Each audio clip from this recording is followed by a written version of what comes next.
So apparently this SpongeBob theory states that the remains of dead humans were found in Bikini Bottom. Let's check it out.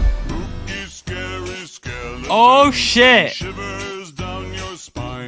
Yo, this is sick. So, there's this viral image that's gone around the internet that points out a really funny detail about this show. There seems to be a frightening number of miniature dead human skeletons in SpongeBob. And it's a really funny especially that first one. But it's also really strange because why are there a bunch of mini dead human skeletons in SpongeBob? Like, the animators already have a generic design for a fish skeleton. Why are they going out of their way to make these human skeletons? They're obviously much more detailed and harder to draw. Look at that. This is something we see in both early and modern SpongeBob. Well, I think the television theory actually provides a pretty good explanation for this. We know there's tons of human scuba divers secretly and they start dying. And it even looks like some of them are fish-sized. And we know there is shrinking technology in this show. So, like I've already said, I think it's fair to assume that humans shrunk themselves down to better film these characters undetected. Which explains why we see so many tiny human skeletons. They're the crew members who sadly passed away during the filming of SpongeBob. No! They are deep underwater after all. It's not the safest place for humans to No be. way! That's about all I had to say about this topic. It's not actually that interesting. I probably wouldn't have even bothered making this separate mini theory. But that's sick! It wasn't for a very interesting piece of SpongeBob history that was recently made public.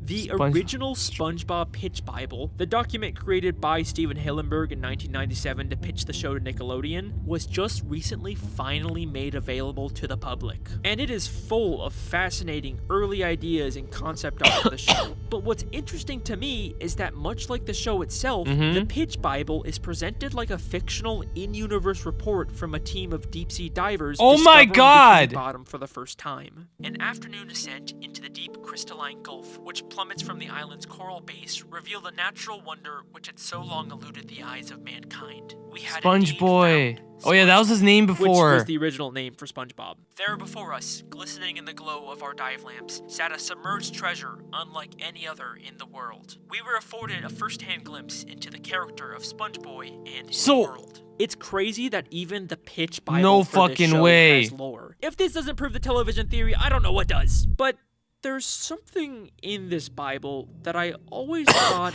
was a little strange. On page 12, there's a dedication section. It describes one of the first expeditions to Bikini Bottom taken by a deep-sea diver named Bucky Leavitt, using a new and untested diving suit, which ultimately imploded from the undersea pressures. Bucky died making the only known map of Bikini Bottom. It is to Bucky and his pioneer spirit that we dedicate this research. It's kind of isn't Bucky in the show? To include in a pitch for a kids show of all things. The story seems to be inspired by Benjamin Leavitt, the inventor of the suit shown in this photo, but there's no record of him ever dying during an expedition. So it seems like this story about Bucky was completely made up just to add more lore to the show. So it then begs the question, if he is a character in this universe, where is Bucky's body?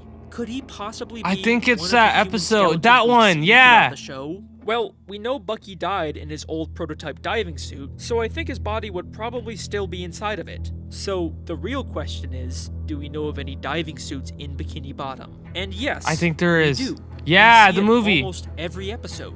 SpongeBob's television. SpongeBob's TV is clearly supposed to be an old diving suit helmet, but it's strange because it's so small compared to diving suits we've seen worn by other humans. What the fuck? So either this diving suit is from a shrunken human, or it's been compressed down to a smaller size by the pressures of the sea, just like Bucky's. We even see SpongeBob's TV design was a part of the original Pitch Bible. I think there's a very good chance that this is supposed to be at least the head of Bucky Leavitt. No. I think every time SpongeBob is watching TV, he's actually staring directly at a dead human skull. And if you don't believe me, in Season 10's Whirly Brain, SpongeBob and Patrick fight over the TV and actually pull it apart. And for the very first time ever, we get a look inside. There's a person inside, a skull. It's an extremely fast moment, but if you go frame by frame, you'll see that inside of SpongeBob's TV is what looks like a human skull. What the and fuck? That is skeleton theory. Bro! Rest in peace, Bucky. Bro!